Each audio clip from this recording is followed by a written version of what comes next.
Bonsoir Philippe. Alors, tu le sais pas, mais moi je vais te le dire, on termine par un sujet qui m'intéresse beaucoup, c'est le réglementaire. C'est passionnant. Oui, non, mais enfin, moi je suis assez fan de RegTech, j'assume complètement. Le sujet que vous touchez du doigt avec Vialink, c'est un sujet que je trouve très intéressant, qui est lié à l'onboarding, où on touche des réglementations très intéressantes, notamment eIDAS, les Qualified Trust Service Provider, etc. Et ça, ce sont en fait toute la constellation de services que vous offrez et, dans cet environnement-là. Est-ce que tu pourrais nous dire, sachant que toi, tu as rejoint il n'y a pas si longtemps que ça, mais que en fait, Vialink existe depuis 2000 ? Oui, alors Vialink, c'est une vieille dame en fait. C'est une PME voilà, qui a été créée dans des temps immémoriaux, dans les années 2000. C'est une filiale finalement d'une banque d'ailleurs, de la BRED, Banque Populaire, et qui a été créée à l'époque pour dématérialiser, on ne disait pas digitaliser, des process bancaires un peu complexes et les proposer au marché. Donc à l'époque, les clients, c'était d'autres banques, Crédit Agricole, BNP, etc. etc. Et c'est une société qui s'est un petit peu endormie sur ses lauriers dans les années 2010, 11, 12, 13. Voilà. Et comme toute société technologique, tout éditeur qui s'endort un peu sur ses investissements, bon, il y avait besoin d'un peu de relancer tout ça. Et c'est ce qu'on a fait dans les 4 dernières années, en fait. Toi, tu étais issu de Atos et OpenTrust. Moi, en fait, j'ai travaillé longtemps pour des éditeurs américains. Voilà, j'ai fait mes armes dans les éditeurs américains. Et puis après, dans des structures effectivement françaises dans le logiciel qui avaient besoin de se développer. Et puis, j'ai repris la direction il y a 5 ans maintenant, avec un peu une réinvention de l'entreprise et un repositionnement sur ce secteur des RegTech il y a 4 ans. Voilà, alors justement, l'onboarding, c'est vraiment le moment crucial justement pour aller acquérir du client et souvent c'est compliqué. Oui. Qu'est-ce que vous avez réussi à craquer, à mettre en place chez Vialink et qu'est-ce que vous offrez à vos partenaires qui sont, j'imagine, pas mal des banques ou des assurances ? Oui, on travaille beaucoup pour les banques, les assurances et depuis peu pour le secteur immobilier aussi qui se développe beaucoup. Pourquoi ? Parce qu'en fait, nous, on a construit une solution, on a construit de la technologie pour adresser un problème simple, mais qui rend les choses un peu douloureuses quand on rentre en relation. C'est quand on veut louer un appartement, quand on veut faire un crédit conso, quand on veut faire un crédit IMO ou ouvrir un compte. En tant que particulier, souvent on amène tout un petit dossier, de l'identité, ses revenus, sa vie d'imposition, à 99,999%, voilà, papier. Alors maintenant dans des parcours un peu plus digitaux, mais en gros il faut toujours justifier de plein de choses. Donc on a plein de documents et ça, l'étude de ce dossier-là, ça prend du temps, c'est compliqué, il y a des enjeux réglementaires, on l'évoquait autour du KYC justement, et tous ces enjeux-là, ça complexifie beaucoup le parcours, beaucoup l'entrée en relation. Et donc nous, ce qu'on a fait, c'est qu'on a automatisé cette partie-là.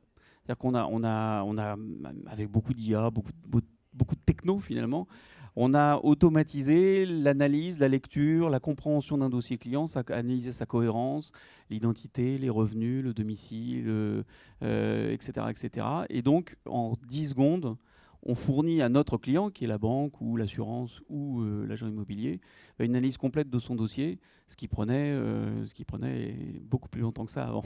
Vous avez développé des API pour permettre ceci ? Alors exactement, on a toute une plateforme d'API en fait, que nos clients viennent consommer en nous soumettant des dossiers et puis nous on leur renvoie le résultat, c'est-à-dire non seulement ce qu'on a lu, mais également tous les contrôles qui ont été faits, toute la cohérence du dossier, des points d'alerte peut-être sur les revenus, des points d'alerte peut-être sur l'identité, des points d'alerte peut-être liés à l'analyse de la conformité du dossier. Et puis avec une dimension fraude aussi, où on vérifie que les documents ne sont pas fraudés.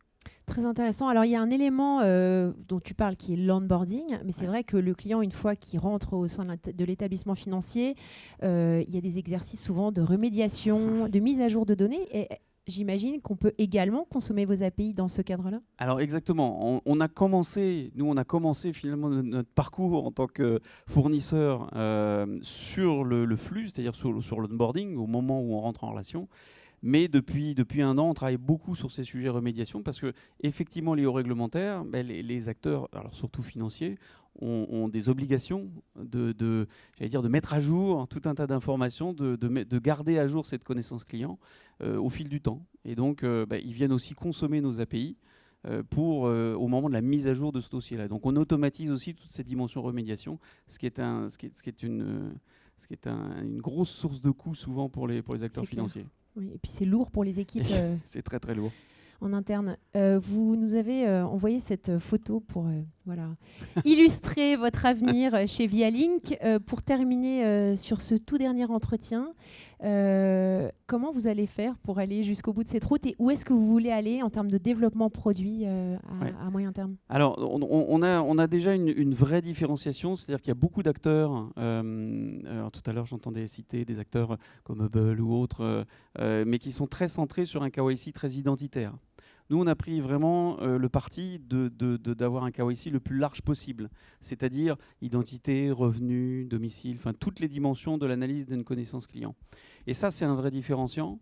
Et pour ça, finalement, on arrive à dégager des valeurs qui sont beaucoup plus larges. C'est-à-dire que des gains de productivité, évidemment, parce que ça remplace complètement un traitement manuel, mais aussi une expérience client totalement différente, parce qu'on arrive à faire des retours immédiats au client en lui disant pour lui éviter d'être contacté 5 jours après par un back-office qui veut dire « Ah, excusez-nous, mais votre justificatif de domicile, il est de plus de 3 mois, on vous avait demandé 3 mois. » Bref. Et donc, il y a une qualité d'interaction qui est temps réel et qui est importante. Et puis, bien sûr, il y a toutes les dimensions de minimisation des risques et des sanctions. Ça, c'est déjà un gros différenciant pour nous.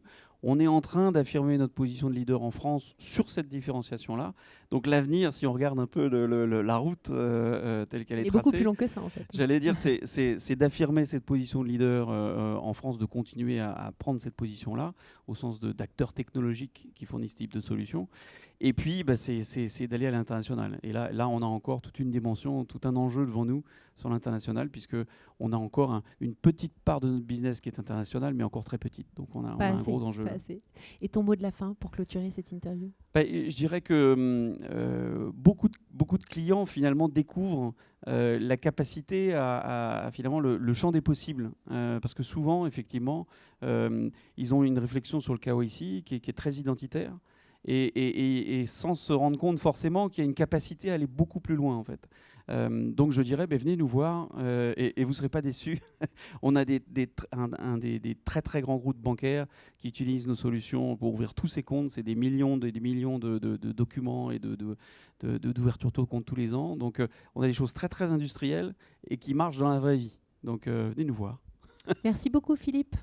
Merci.